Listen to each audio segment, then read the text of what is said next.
Servus, Glück auf und herzlich willkommen zum weiteren FC Bayern Talk. Ja Leute, diesmal zum Spiel in Hoffenheim am 26. Bundesligaspieltag. Ich würde sagen, wir nehmen das Fazit gleich vorweg. 2 verschenkte Punkte, lege ich mich fest. Ganz klar. Ja, fangen wir mal vorne an. So die ersten 10 Minuten gehörten auf jeden Fall Hoffenheim. Danach haben wir das Spiel super im Griff gehabt, haben geduldig gespielt, haben jetzt nicht so scharf auf Pressing gespielt, so scharf oder so offensiv gespielt, sondern ein bisschen abwartend, haben aber die Chancen dann doch klar herausgespielt und sie natürlich nicht genutzt. Das Tor von Hoffenheim, ja, kam halt aus dem Nichts quasi, dass wir dann in der ersten Halbzeit noch das 1:1 gemacht haben nach einer Ecke, obwohl die Nachspielzeit eigentlich schon rum war ein bisschen glücklich. Aber natürlich hochverdient, da müssen wir nicht drum herum reden. Zweite Halbzeit hat dann eigentlich nur unsere Mannschaft gespielt. Ja, von Minute 1 an haben wir Chance auf Chance gehabt. Zwischendurch war dann so 20 Minuten so ein bisschen die Luft raus, wo so ein bisschen so der letzte Ball gefehlt hat, das letzte Dribbling. Nichtsdestotrotz waren wir die spielbestimmende Mannschaft. Wir hatten immer den Ball. Klar hat Hoffenheim ihre 2 Konter gehabt in der zweiten Halbzeit. Da gehe ich gleich nochmal ein bisschen genauer drauf ein. Aber was wir an Chancen liegen gelassen haben, auch wie fahrig Hoffenheim teilweise hinten, wo sie versucht haben rauszuspielen, wo wir 2-3 Mal die Bälle erobert haben, da muss man einfach ein Tor rausmachen. Da gibt's gar nichts dran zu deuteln.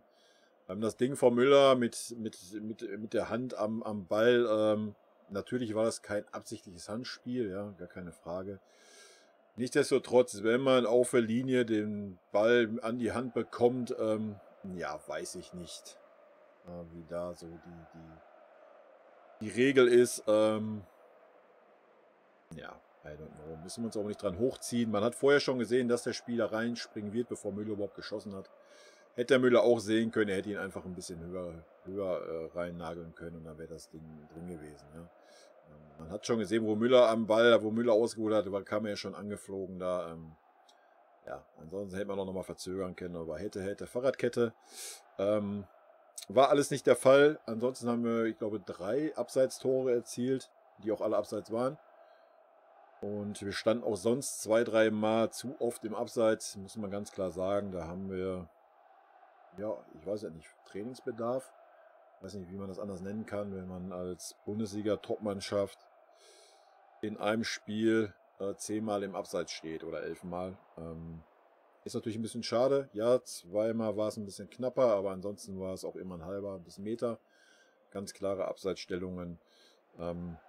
Das darf natürlich auch nicht sein. Dadurch haben wir uns natürlich auch Riesenchancen verschenkt einfach. Ne? Da muss man halt einfach den Schritt ein bisschen später machen, anstatt so früh. Wie gesagt, mein Fazit vom Spiel. 2 Punkte verschenkt. Unnötig die Liga spannend gemacht. Wenn Dortmund morgen gewinnt, wenn Dortmund den Nachholspiel gewinnt, wovor ich erstmal ausgehe, sind es nur 4 Punkte. Ne? 4 Punkte Vorsprung. Gut, wir haben jetzt Leverkusen und Hoffenheim, die beiden formstärksten Mannschaften in der Rückrunde, haben wir hinter uns. Nichtsdestotrotz, wenn man sieht, was wir diese Saison teilweise für Leistungen gezeigt haben, Bochum, Frankfurt und so weiter, Gladbach im Pokal, auch gute Leistungen, so wie heute, wo wir uns dann nicht belohnen, wo wir einfach den Sieg nicht klar machen. Ja, dann ist 4 Punkte nicht viel. Ne, wenn wir überlegen, wir hatten schon mal 7 oder 8 und klar, noch ist es nicht safe. Ja, Dortmund muss die beiden Spiele erstmal gewinnen, keine Frage. Aber ich persönlich gehe davon aus. Vielleicht ist es ganz gut auf der anderen Seite, dass wir mal ein bisschen Spannung dann in der Liga auch halten müssen. Ja, und nicht so Larifari. Obwohl der Nagelsmann ja sowieso nicht wechselt. Wir spielen ja quasi die ganze Saison mit 13 Spielern, obwohl wir irgendwie, über 20 haben. Verstehe ich auch nicht ganz. Erst recht, wenn man heute einen Sané sieht. Sané war von Anfang an schlecht. Wirklich schlecht. Ja, er hat 1, 2 gute Aktionen gehabt, aber in 90 Minuten ist das viel zu wenig und viel zu oft der Ball versprungen. keinen Bock gehabt, mit nach hinten zu laufen. Er macht jetzt so ein bisschen den Gnabry. Zweimal hat er den Ball verloren, der den Konter eingeleitet hat. Ich glaube sogar beim Tor auch hat er den Ball verloren. In der zweiten Halbzeit zweimal, wo es richtig gefährlich raus wurde. Ja, und er hat dann kurz mal mit angezogen, ist dann stehen geblieben, hat so den Gnabry gemacht und hat mir von der Körpersprache gar nicht gefallen. Ich habe es in den letzten Talks schon gesagt, für mich ist klar, er hat nicht wirklich Bock auf der Position zu spielen. Ich denke, das sieht man auch ganz klar. Nichtsdestotrotz kann ich so eine Leistung nicht bringen. Also, und nichtsdestotrotz muss da Nagelsmann reagieren und er hätte schon zur Halbzeit reagieren müssen. Und hätten Sané da erlösen müssen oder meinetwegen Gnabry erlösen und Coman auf die rechte Seite und Sané auf die linke Seite. Aber das war ganz schwach und dann wechselt er, ich weiß gar nicht, 10 Minuten vorher, Viertelstunde vorher. Mal eben auswechseln.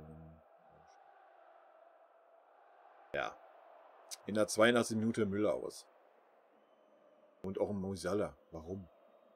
Warum? Komplett sinnfrei, Leute. Komplett sinnfrei. Ja, wir hätten Sané rausnehmen müssen. Sané war halt einfach, hat halt einfach keine Form im Moment. Ich weiß nicht, ob es daran liegt, dass er keinen Bock hat. I don't know. Klar hat er auch ein bisschen Pech teilweise, so wie es vor seinen Pfiffen mal war, die er gekriegt hat. In so einer Phase ist er gerade wieder. Warum, wieso, weshalb, sei mal dahingestellt. Wie gesagt, ich habe meine Vermutung anhand der Position. Wo er auch nicht wirklich zur Geltung kommt, habe ich im letzten Bayern-Talk schon ausgiebig erklärt, aber vielleicht noch ganz kurz. Ja, Sané ist ein Spieler, der mit Speed kommt. Mit Speed, mit Dribbling. Klar kann er das auch in der Halbposition machen, aber er ist kein Spieler, der mit dem Rücken zum Tor steht und die Bälle annimmt und irgendwie dann da Dribblings macht und die Bälle verteilt oder sowas. Er ist ein Spieler, der mit Speed auf die Abwehr kommt. Ja, und das geht durch die Mitte halt nicht, wie man vorne auf der 10 rumsteht. Das ist nicht seine Spielweise in meinen Augen. Klar kann er das mal spielen, aber jetzt durchgehend, nee, sehe ich nicht. Und heute war es halt einfach echt schwach. Selbst der Gnabry war besser wie der Sané und ich weiß nicht, wann ich diese Worte zuletzt oder habe ich sie überhaupt schon mal gesagt. Das heißt schon einiges. Und ja, dann verstehe ich die Auswechslung nicht wirklich. Müller war aktiv, Müller war präsent. Klar hat Müller 2 Abseitstore gemacht, aber Müller da rauszunehmen, habe ich nicht verstanden. Da hätte man Sané rausnehmen können. Wäre der logische Wechsel gewesen, ja.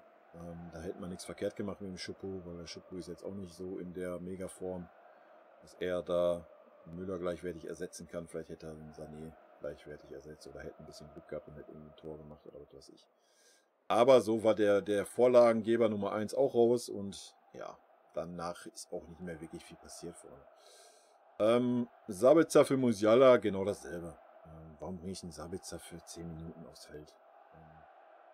Hat keinen Sinn gemacht. Musiala war stark, hat ein sehr gutes Spiel gemacht, war auch viel präsenter dann in der zweiten Halbzeit nach vorne hin. Da haben wir, glaube ich, ein bisschen umgestellt, dass es Kimmich so der alleiniger Sechser war und Musiala auch noch so mehr die 8, dann später sogar auf die 10 gegangen ist. War vorne präsent, hat viel versucht da in der Mitte, wo es eng war und so weiter. Habe ich nicht verstanden, warum man da die letzten 10 Minuten Sabitzer bringt. Entweder wechselt man in der 60. Minute, wo die Spieler dann auch noch ein bisschen Einfluss nehmen können aufs Spiel, ja. Und dann kann man vielleicht in der 80. Minute nochmal irgendwie so einen Lucky Punch Joker bringen. Ja, aber das war jetzt hier nicht wirklich der Fall, ne? Habe ich nicht wirklich verstanden. Ne? Hätte selbst den Gnabry noch eher rausnehmen können wie Müller, ne? Aber gut, meine Meinung, ja, damit ist alles gesagt, Leute. Ich würde sagen, wir schmeißen mal einen Blick auf die Statistiken. Ich bin selber gespannt. Ja, schauen wir mal. Statistiken. Ballbesitz 61, also 62 zu 38. Abseitsstellung 2,7. Ja, gefühlt war das noch öfters wie die 7. Fouls 12,9. Zweikämpfe 57% zu 42. Also daran hat es nicht gelegen. Schüsse aufs Tor 6 zu 8. Schüsse insgesamt 9 zu 18. Ecken 3 zu 8. Angekommene Pässe 288 zu 525. Da sieht man schon, Hoffenheim war ein bisschen spielerisch mehr am Start wie unsere letzteren Gegner. Sogar mehr wie Leverkusen, würde ich sagen. Flanken 14, 19. Also an den Flanken hat es heute auch nicht gelegen. Ich habe heute auch wirklich gute Flanken gesehen von King, der es probiert hat. Sané war so semi. Die Ecken, ja klar, die eine Ecke war gut, der eine Freistoß war gut, aber wir müssen immer noch, klar, wir machen schon viel aus Standards, aber gerade in so einem Spiel, wo es dann halt einfach nicht klappt, Gnabry hat auch das eine Ding, wo der abseits war, hat er vom Pfosten genagelt, den zweiten hat er vom Pfosten genagelt. Musiala die Chance hätte natürlich nochmal zurücklegen müssen aus dem spitzen Winkel. Ja, Müller, habe ich gerade schon gesagt, hätte man erahnen können oder sehen können, dass derjenige reingrätscht, aber ja, es war heute einfach nicht. Wie habe ich so schön gesagt in den letzten Spielen, das Spielglück war heute wieder mal nicht auf unserer Seite. Auch das Tor von Hoffenheim, muss man sagen, kam zum denkbar beklopptesten Zeitpunkt. Wir haben das Spiel ganz klar im Griff gehabt, waren die mit Abstand bessere Mannschaft. Haben sie da in der Phase dann ein bisschen zurückgeholt. Haben es natürlich nach der Pause dann gut gemacht. Ne? Keine Frage, wir haben sie gar nicht ins Spiel kommen lassen. Ja, klar haben sie ihre 2 Konter gehabt, dadurch haben sie auch hier mal was in der Statistik stehen, aber auch von den Spieleranteil, wenn man Ballbesitz nimmt, 60 zu 40, ja, da waren wir viel, viel weiter. Ne? Den Ballbesitz, den Hoffenheim hatte, war in der eigenen Hälfte mit Rumgekicke über den Torwart. Das war alles, muss man mal so ganz klar so sagen. Schüsse insgesamt, Müller 2, Levi 2, Süle 1, Torschussvorlagen, Kimmich 1, gewonnene Zweikämpfe, Hernandez war heute auch sehr gut. Kimmich 8, Gnabry 7, Ballkontakte 117 Hernandez, Süle 107, Kimmich 107, gefoult worden. Schenken wir uns. Ja, das war eigentlich alles, was ich sagen kann zum Spiel. Für mich 2 verschenkte Punkte. Klar kann man jetzt sagen, ja, aber die Hoffenheimer haben ja auch noch 2 Konter gehabt und haben noch eine Chance gehabt. Die hätten ja auch ein 2-1 machen können. Ja klar hätten sie das. Wir hätten aber auch 5 Tore schießen müssen. Punkt. Mehr gibt es da gar nichts zu sagen. Wenn wir unsere Chancen genutzt hätten und die Halbchancen, die wir hatten, mal ordentlich zu Ende gespielt hätten, wenn wir mal ein bisschen konzentrierter gewesen wären. Ich weiß nicht, ob es am Spiel unter der Woche lag. Normalerweise ist es ja so, wir sind das ja gewohnt. Ich habe ja die ganze Zeit die Sprüche gehört von Müller und von allen anderen. Ja, es geht wieder los, endlich alle 3 Tage ein Spiel. Ja, dann war das heute aber nicht zielführend. Ja, wie gesagt, die Auswechslung muss ich einen Nagelsmann ankreiden. Ich meine, die Dreierkette hat gut funktioniert. Gar keine Frage, habe ich nicht so erwartet. Ich hätte gedacht, wir hätten ein paar mehr Probleme gegen Hoffenheim, aber Gnabry hat es für seine Verhältnisse ganz gut gemacht mit nach hinten. Coman hat es auch okay gemacht. Ansonsten, Musiala war sehr, sehr defensiv in der ersten Halbzeit. Ja, war quasi die zweite 6 neben Kimmich. Von daher hat das so geklappt. Zweite Halbzeit war das ein bisschen anders, wie wir gesehen haben. Aber ja, um dann vielleicht nochmal ein bisschen Akzente zu setzen. Wie gesagt, ich hätte mal einen Marc Rocker mir gewünscht. Auch gerne dann für den Sané neben Kimmich und Musiala nach vorne. Musiala hat man gesehen, an einer überragenden Form. Ist überragend drauf. War für mich komplett verschenkt, da auf der 6 da hinten rumzueiern. Klar, das ist gut gemacht, keine Frage, aber ist halt einfach verschenkt, sein Talent. Ne? Muss man einfach so sehen. Gerade in so einem Spiel, wo der Gegner halt tief steht, ist es gut, wenn du vorne einen hast, der halt auf engstem Raum da ein bisschen halten kann, ein bisschen dribbeln kann. Das kann er halt im Gegensatz zum Sané. Sané ist da nicht der richtige Mann für mich, da vorne mittig drin. Wäre meines Erachtens die bessere Wahl gewesen. Ja, ein Choupo, habe ich ja schon mal gesagt, wenn man einen Choupo bringt, ja, dann stell ihn auch vorne rein. Ja, dann stell ihn vorne rein und weiß ich nicht, was er wieder gespielt hat, war wieder überall und nirgends, aber nicht vorne im Sturm. Die paar Minuten, die er da war, fand ich auch schwierig. Und ja, wenn, dann hätte man halt schon eher wechseln können, meines Erachtens nach. Klar, wir waren im Flow, wir waren im Spiel, aber ich denke, man hat auch gesehen, dass mal irgendein Spieler, der vielleicht ein bisschen mehr körperliche Frische oder gerade geistige Frische hat, hätte der Sache vielleicht mal gut getan, meines Erachtens nach. Und die andere Sache, wie ich es auch schon immer gesagt habe, man hat dann halt auch einfach keine richtige Kanone mehr, die man reinballern kann, ne? Weil du hast alle Kanonen in der Offensive, abgesehen vom Choupo, den ich jetzt nicht als Kanone führe, auf dem Platz. Ja? Und wenn du halt einfach mal Rucker reinstellen würdest ins defensive Mittelfeld und vielleicht einen Musiala von Anfang an in der Mitte oder du hättest halt einen Sané von Anfang an in der Mitte gehabt, dann hättest du zur Halbzeit die Möglichkeit gehabt, den anderen offensiven Spieler einzubringen. Ob es jetzt Musiala gewesen wäre oder Ob es ein Sané gewesen wäre, wäre für mich die bessere Wahl gewesen. Erst recht, wenn man die Leistung vom Sané gesehen hat. Ja. Gut, gehen wir es durch. Neuer würde ich eine 2 geben. Hat 2 Schüsse gut gehalten. Und dafür ist er da, war immer anspielbar, war sehr sicher. Hat die Bälle gut verteilt. Von ihnen hat einen so ein bisschen daneben gehauen mal. Das passiert halt mal. Ansonsten 2. Pavard würde ich heute auch eine 2 geben. Pavard hat mir wieder sehr, sehr gut gefallen. Hat keine Fehler gehabt im Spiel. Wirklich gar keine Fehler. Hat sich richtig stabilisiert die letzten Wochen. Die Dreierkette mag er mehr, denke ich, als wie den rechten Verteidiger. So, man sieht es auch, man hat es gesehen, dann wieder so ab der 80. War er dann der zentrale Mann in der Dreierkette. Da würde ich ihn gerne mal sehen. Für 2, 3 Spiele würde ich ihn dann gerne mal sehen. Was mir sehr gut gefallen hat, er hat Anweisungen gegeben. Er hat sofort gesprochen, hat sofort Anweisungen gegeben, wo er der Mitte, der Mann in der Dreierkette war, was ein Süle auch nicht macht. Ja, da müssen wir uns nichts vormachen. Süle macht das nicht, Hernandez macht das nicht. Der Pavard hat es gemacht. Ich meine, wir sind auf der Suche nach einem neuen Abwehrchef, nach einem neuen Innenverteidiger für die neue Saison. Ja, wenn nicht jetzt, wann dann? Wa? Wenn nicht in so einem Spiel, wann dann? Hau den Pavard in die Mitte, kannst den Süle nach rechts stellen. Zur Not hast du ja auch noch einen Stanisic, der seit Wochen wieder fit ist, beim Team ist.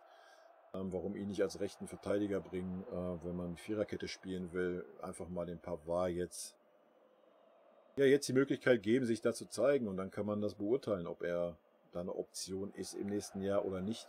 Oder ob wir da nochmal tief in die Tasche greifen müssen und eine Kanone verpflichten müssen. Wenn das gut macht, müssen wir es nicht. Ja, der Ginter kommt zu 99,9%, wie ich gelesen habe. Ja, warum nicht? Ich mag ihn persönlich nicht. Vielleicht überzeugt er mich, wenn er bei uns ist. Ich weiß es nicht. Ich mag ihn so vom Typ her. Ich weiß, werde mit dem nicht warm. Aber klar, ist ablösefrei. Möchte gerne zum FC Bayern, wird also auch irgendwie, keine Ahnung, bei maximal 10 Millionen liegen und ist glücklich. In seinen letzten 3, 4 Jahren, die er hat, irgendwie jetzt noch auf hohem Niveau zu spielen, deutscher Meister zu werden, was er sonst nie geworden wäre. Also von daher denke ich auch, dass das über die Bühne gehen wird. Das Gute ist, er kann halt auch rechter Verteidiger spielen, ist aber natürlich auch nicht so ein rechter Verteidiger. Ist halt auch so ein paar rechter Verteidiger, ne? Nicht so ein offensiver Typ. Keine Ahnung. Wie gesagt, ich würde mich freuen, wenn man dem Benjamin jetzt die Chance gibt. Er hatte ja in der Viererkette, wo er da Innenverteidiger gemacht hatte, 2 Spiele, war er nicht wirklich gut. Habe ich ja auch da schon kritisiert gehabt. Dass wenn er möchte gerne Innenverteidiger spielen, dann muss da ein bisschen mehr kommen. Da war er nicht gut. Aber jetzt, was ich so die letzten 3 Spiele gesehen habe und vor allen Dingen auch das mit dem Sprechen und dem Dirigieren hat mir sehr gut gefallen. Genauso einen Mann brauchen wir in der nächsten Saison und ja, warum nicht? Ne? Mal einfach ein paar Spiele da geben oder auch dem Opa mal da mittig ein paar Spiele geben. Warum nicht? Also Pavard war für mich heute auf jeden Fall auch der stabilste Innenverteidiger. Obwohl Hernandez, wir haben es gesehen, an der Zweikampfwerte, Hernandez war heute auch wieder ein Biest. Ne? Hernandez war heute wieder richtig on fire. Hat heute auch nicht diese Anlaufzeit gebraucht, die er sonst hatte, immer in den letzten Spielen. Sah wieder fitter aus. Die letzten Spiele kam es mir ein bisschen so vor, als wäre er nicht richtig fit gewesen. Das sieht man immer daran, wenn er so 15, 20 Minuten braucht irgendwie, ob er da sich da irgendwie ein Schmerz rausläuft oder was weiß ich was. Keine Ahnung. Hat mir heute sehr gut gefallen. War super zweikampfstark, hat sich auch keine Fehler erlaubt. Süle war auch okay. Also Pavard 2, Süle würde ich eine 3 geben. Hernandez würde ich eine gute 3 geben. Hat auch im richtigen Moment dann das Foul gemacht, hat die gelbe Karte gezogen, alles gut. Gehört halt einfach auch zu der Rolle. Ansonsten hat er auch eine gute Mischung gehabt. Hau ich jetzt mal einen langen Ball oder spiele ich ihn hinten rum, spiele ich ihn quer, gehen wir ins Risiko, ins Kurzpassspiel. Viele Angriffe gingen halt auch über seine Seite. Er hat es echt gut gemacht. Musiala würde ich heute auch eine 2 geben, hat ein mega gutes Spiel gemacht. Erste Halbzeit sehr, sehr defensiv, sehr, sehr fleißig, viele Pässe gespielt, kaum Fehlpässe, war trotzdem zweikampfstark. Zweite Halbzeit, gerade so die letzten Das heißt, die letzten können wir nicht sagen, weil er in der 80. oder 82. rausgenommen ist, aber so von der 60. an war er viel, viel offensiver, hat das auch vorne noch ein bisschen mehr belebt, fand ich. War auch so aktiv beim Gegenpressing, was der eine oder andere heute nicht so gut war. Hat mir sehr gut gefallen. Sané würde ich heute eine 4 geben. Hat 2, 3 gute Szenen gehabt offensiv, aber gerade so die ersten 20, 30 Minuten hat man heute auch gesehen. Wie auch schon davor in den Spielen. Gar nichts. Wirklich gar nichts. Ich denke, er ist auch nicht richtig fit. Vielleicht irgendwie angeschlagen oder was. Auch da alle Bälle versprungen. Immer einen Schritt zu langsam, einen Schritt zu spät. Ganz schwierig und das ging fast das ganze Spiel durch. Er hat auch immer viel abgewunken, ist viel stehen geblieben. Hat nicht mehr so diese Galligkeit nach hinten gehabt heute. Hat 2, 3 Mal einen Ball verloren. Ja, es war ein Zweikampf, aber es war ein Zweikampf, der fair war und er hat einfach den Ball verloren. Nee, beim Tor war es, glaube ich, Kimmich, ne? Und ich weiß gar nicht mehr. Was Kimmich oder Sané ist auch wurscht. Aber, ja, nee. Die Einstellung was das passt nicht. Wie gesagt, ich denke, er ist einfach unzufrieden mit der Pose, die er spielt. Wäre meine Vermutung und kann ich auch verstehen. Weil er hat eine super starke Saison über links gespielt und dann auf einmal spielt er da nicht mehr. Warum, wieso, weshalb?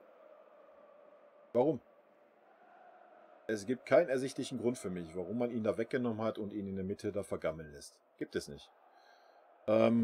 Die einzigste Sache, die es gibt, ist, weil Gnabry seinen Vertrag noch nicht verlängert hat und man den Zucker im Arsch spießt und scheißegal, wie er spielt, wird er rechts aufgestellt. Und statt dass ein Coman rechts kommt und Sané links und alles wäre gut. Bräuchten wir über gar nichts diskutieren. Finde ich sehr schade.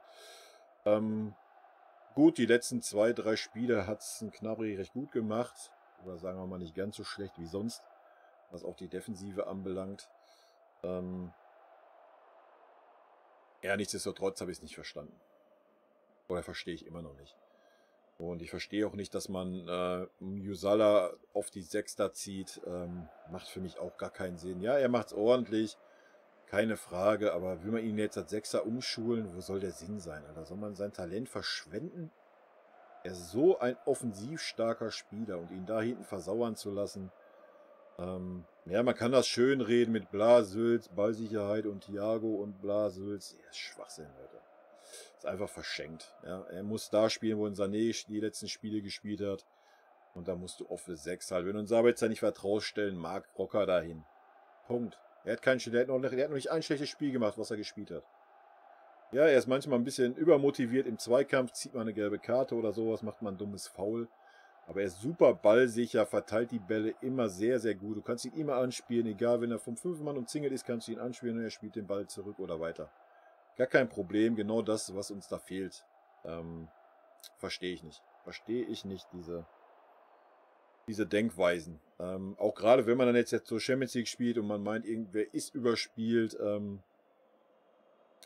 oder ist nicht in Form wie ein Sané, dann lass ihn nach draußen. Stell Musiala dahin, stell einen Rocker ins Mittelfeld und alles ist doch gut. Wäre kein Deutsch schlechter gewesen heute. Ja. Wäre für uns nur vorne offensiv viel, viel besser gewesen, meines Erachtens nach. Gut, Kimmich. Ja, Kimmich hat es schwer im Moment, ne? Kimmich will ich bei einer 3 sehen. Ja, eine gute 3. Hat schon gut gemacht. Hinten immer im Wechsel dann auch, wenn man Süle nach vorne gegangen ist, wenn man Pavard mitgegangen ist oder so. Ist er hinten geblieben. Spielt aber natürlich ganz klar den defensiven Part. Seit Wochen jetzt, was auch wichtig ist, was sein muss. Meines Erachtens nach, gerade wenn wir mit Dreierkette spielen, muss definitiv ein Sechser sehr, sehr defensiv spielen. Aber dadurch fehlt uns natürlich auch ein bisschen was. Ne? Ein bisschen was nach vorne hin fehlt uns da schon. Klar, dafür haben wir dann Sané und Müller da nebeneinander stehen. Was aber so semi-gut klappt. Das hat noch nicht in einem Spiel gut geklappt mit den beiden da auf dieser Position. Da könnte man sich was anderes einfallen lassen. Habe ich jetzt gerade schon zweimal ausgeführt. Muss ich nicht wiederholen. Ansonsten hat er es gut gemacht. Man hat es ja auch gesehen an seinem Ballkontakt. Er hat viel versucht, viel die Bälle verteilt. Aber mehr halt eine Ecke defensiver wie weiter vorne. Ne? Was aber okay ist. Wie gesagt, einer muss diesen Part dann auch spielen. Müller habe ich stark gesehen heute auch. Müller will ich eine gute 3 geben. Wenn nicht sogar eine 2. Hat viel versucht, war viel unterwegs. Klar, die beiden Dinger waren abseits, aber da war er da, hat sie gemacht. Dass das eine Tor nicht gemacht hat, war natürlich sehr, sehr schade. Einfach ein bisschen höher das Ding, aber klug scheißen können wir alle gut, ne, vom Sofa her. Hat ein sehr starkes Spiel gemacht, finde ich. Klar, wir haben heute nicht so viel Gegenpressing gespielt, hat uns Hoffenheim gar nicht so gelassen. Abgesehen von so 20 Minuten der zweiten Halbzeit, wo wir dann auch viele Bälle geholt haben. Ja, hat es gut gemacht, finde ich. Knabri will ich nur bei einer 3 sehen heute. Hat sich defensiv nicht viel zu Schulden kommen lassen. War offensiv schon präsenter wie in den letzten Spielen. Gerade mit seinen 2 Pfostenschüssen, auch wenn der eine halt, wie gesagt, abseits war. Dann die eine sehr gute Hereingabe auf den Sané, wo ich mir eigentlich gewünscht hätte, spiel ihn vorne rein, aber er hat super gemacht, den dann zurückzulegen. Ja, und so ein Ding. Ja, kann man dann auch mal ein bisschen gefährlicher aufs Tor bringen. Klar war sein schwächerer Fuß der rechte, aber wäre Sané in der Form, die er die Wochen davor hätte, wäre es auch viel, viel gefährlicher geworden. Also Gnabry hat ein gutes Spiel gemacht. Eine gute 3. King würde ich auch bei einer 3 sehen. Ja, hat es gut gemacht. War aber nicht ganz so auffällig wie sonst die Spiele. Hat 2, 3 gute Aktionen gehabt. Ansonsten war aber auch immer viel dicht. Ne? Hoffenheim stand viel hinten drin. Hat aber wirklich auch 3, 4 sehr gute Flanken reingeschlagen, die leider nicht wirklich zum Ziel geführt haben. Nach hinten hin hat er ganz gut mitgearbeitet, wobei sich da mal so ein bisschen abgewechselt hat oder versucht hat abzuwechseln mit Sané oder Kimmich oder Musiala. Ja, will ich auch eine gute 3 sehen. Levi, ja, heute war kein Spiel für Levi. Ja, trotz Tor würde ich ihm nur eine 3 geben. Hat sich teilweise dann versucht, auch noch fallen zu lassen. Dann war irgendwie gar keiner mehr vorne. Hat natürlich viel geackert, viel versucht, getan, gemacht. Aber es war nicht wirklich ein Spiel für den Levi, obwohl wir eigentlich viele Flanken hatten. Auch viele Chancen, aber irgendwie war der Levi ganz gut zugestellt heute. Hat, wie gesagt, die Ecke hat er gut gemacht. Dann hat er nochmal eine Kopfball gehabt, war auch nach einer Ecke, glaube ich, den er nur auf die Schulter gekriegt hat. Ansonsten hat er nochmal eine Chance gehabt. Ich glaube, eine, die ihm noch abgepfiffen wurde. Ja. Weiß ich nicht. Ich weiß es nicht. Schwierig zu beurteilen da mit dieser Doppel-10 da mit Müller und Sané. Irgendwie seitdem wir da so spielen in der Bundesliga, kommt der Levi auch nicht mehr so zur Geltung, habe ich so das Gefühl. Ob das damit zusammenhängt, weiß ich nicht. Hat sein Tor gemacht heute, hat viel versucht auch. Wie ich schon sagte, war auch dann mal außen und so weiter. Also da kann man ihm keinen Vorwurf machen. Aber hat nicht die Chancen gekriegt, die er sonst hat. Das kann man festhalten. Einwechselspieler. Bei Choupo-Moting in der 82. und Marcel Sabitzer waren beide bedeutungslos. Beide.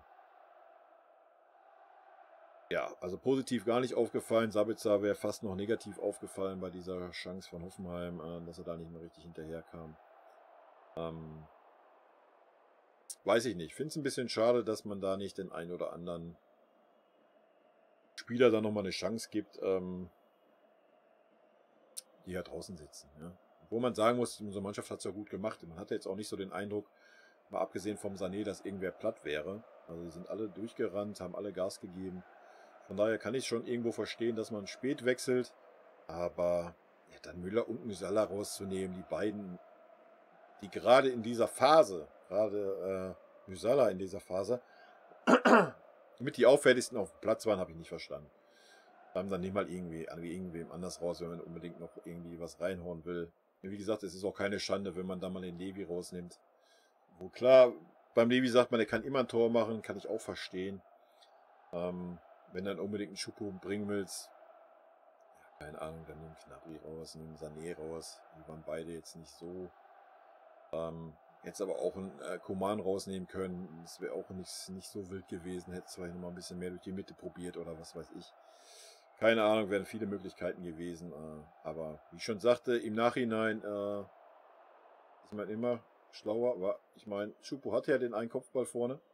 Hätte das Ding reingemacht, wäre alles gut gewesen. Ne? Hätten wir den Nagelsmann in den Himmel gelobt, hatte aber leider nicht. Stimmt, er hat eine gute Szene gehabt. Das heißt gut, er war nicht gut, weil er 2 Meter neben das Tor geköpft hat, aber er hat eine Szene gehabt.